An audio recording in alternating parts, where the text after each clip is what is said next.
It's a holiday here in the United States. So hopefully you're having a great day. I wanted to talk about a very important topic. I don't know that most people think it's as important as I believe it to be, but I wanted to take a stab at sharing from a bigger perspective how the micro and the macro equals in the view of oneness. So in order to fully understand it, you would need to have a little bit of an idea of the butterfly effect, which you could go Google on your own. But I will give you the synopsis here, which is essentially this.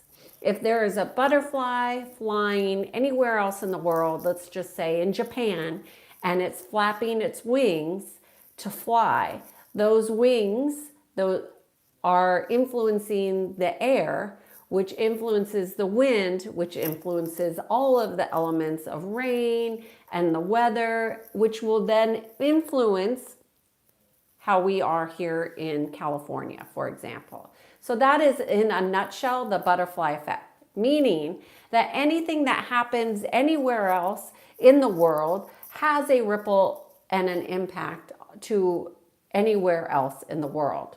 That is how nature works. That is how the butterfly effect essentially works in a synopsis.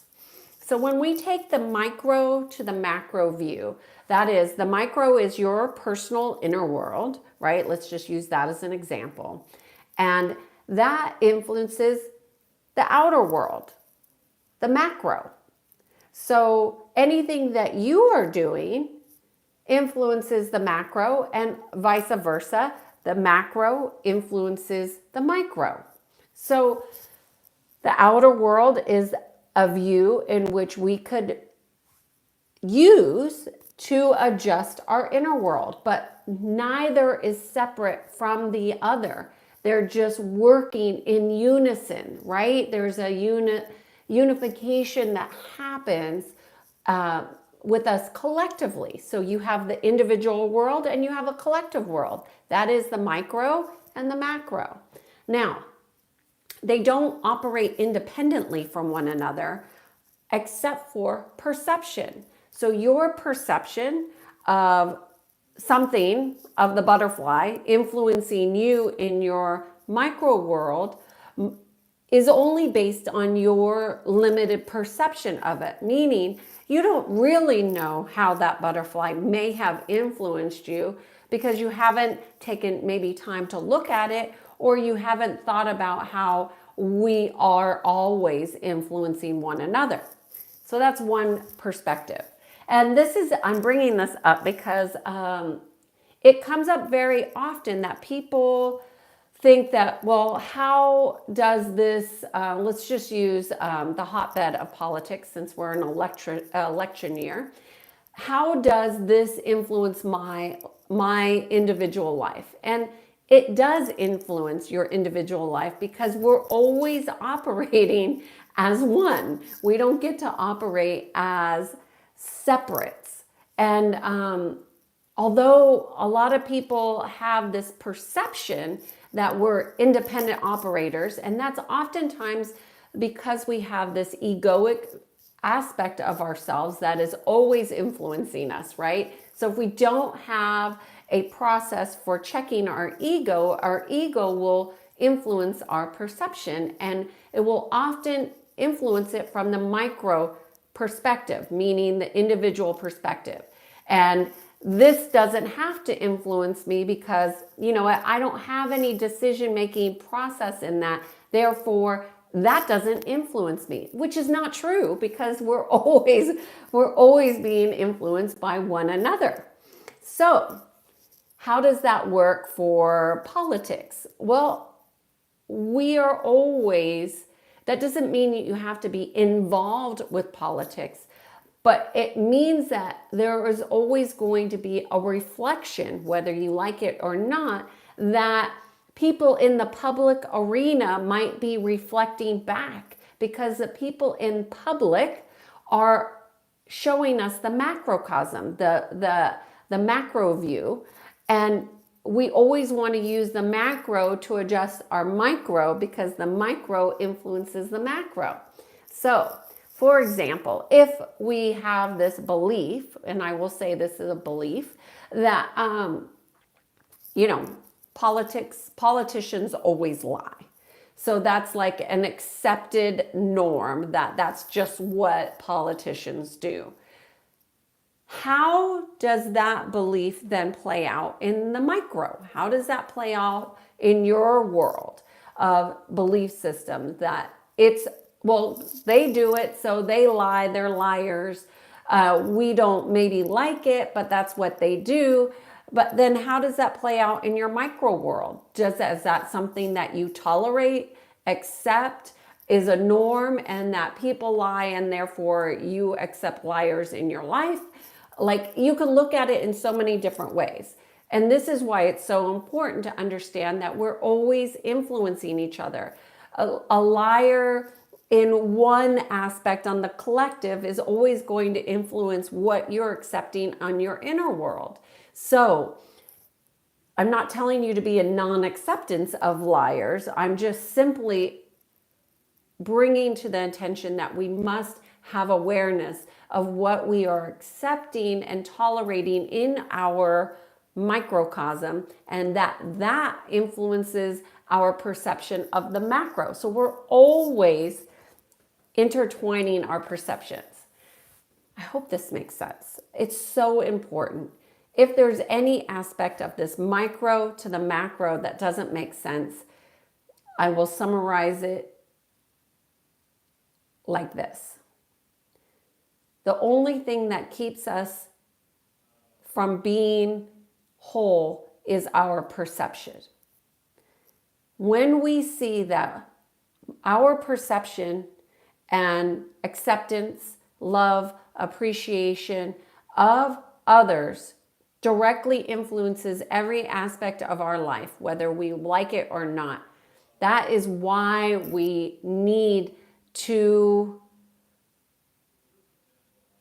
be loving, kind, generous, compassionate to all aspects of humanity. So if something's happening over in Europe, it's important because it's a reflection of the collective, and we want to be in loving, compassionate, understanding, and also have awareness so we can apply it to our own microcosm and say, oh, if that's happening there, what is that reflecting to me here? This is how we grow in self-awareness. This is how we grow in reflection. This is how we grow in our compassion and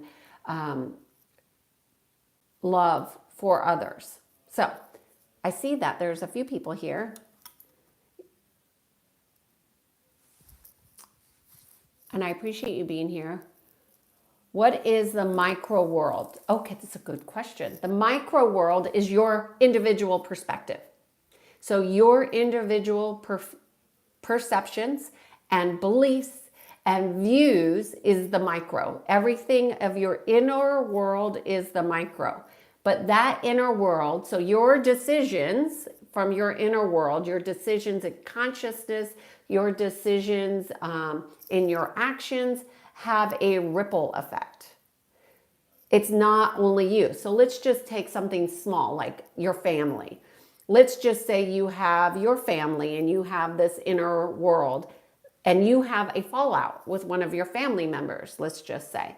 That influences and ripples through the entire family. Does the entire family know that it's going to influence them? Maybe they do. Maybe they don't understand the change in dynamics has an influence on them personally. That would all depend on their perception and their consciousness level.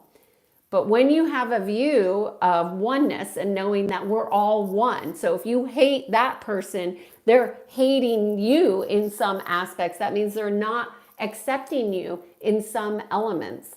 Then you are in a state of separation, which is the divide and conquer tactic that's often used in humanity against others. And so when we use the divide and conquer tactics, and if you're not familiar with what those tactics are, I highly recommend you do some research and Google and look at what those behaviors are, because it's used against humanity always. How is it used? A common divide and conquer tactic is conspiracy. People use this conspiracy theory as a tactic to create a division. That division is to divide humanity into factions. These factions are still part of the whole, right? We never are separate from the whole. And that is why it's so important to understand that your judgments, your hates, your views against yourself, your own self-hate influences how you perceive. So that is, hopefully that explains your inner world, or what you called the micro world, because it's not a micro world, it's a microcosm and a macrocosm, and that equals oneness. They're not separate, they're different perspectives. They're different perspectives that make up the whole. That's what the micro and the macro are. The whole is oneness. The whole is unity. The whole is all of us are a reflection, and that's how we learn, grow, and evolve. And when we start treating each other as we would want to be treated, that's where that comes from. It changes our perspective on one another. So I don't really want to get into politics, although you could see how politics of creates the division, but it doesn't do us as humans any good to see things as separate or different, or we could see them as separate as separate being unique, because we all have unique aspects in which we're contributing to the whole, but it doesn't make us separate in that we are all part of the collective, and the collective is always reflecting back to the individual, and the individual is always going to reflect something back to the whole. And as we start to see and discover and have awareness of those unique perspectives, we become more whole, more unified. So that's how the micro, the macro, and oneness come together. And it's all a part of this thing called oneness, in which is a way of how we operate in the universe. We don't operate separate from the universe. So we must understand how our perceptions are always influencing. And when something's happening in another country and we don't have awareness, or we're not sure how that is impacting us in our life, then that is a microcosmic view, and you may be operating from a space of separateness instead of collectiveness. So I hope you have found this helpful and interesting. I appreciate you watching, and cheers to being in sync. I am Kiana Sage, and I guide people to peace. Have a great day. Bye.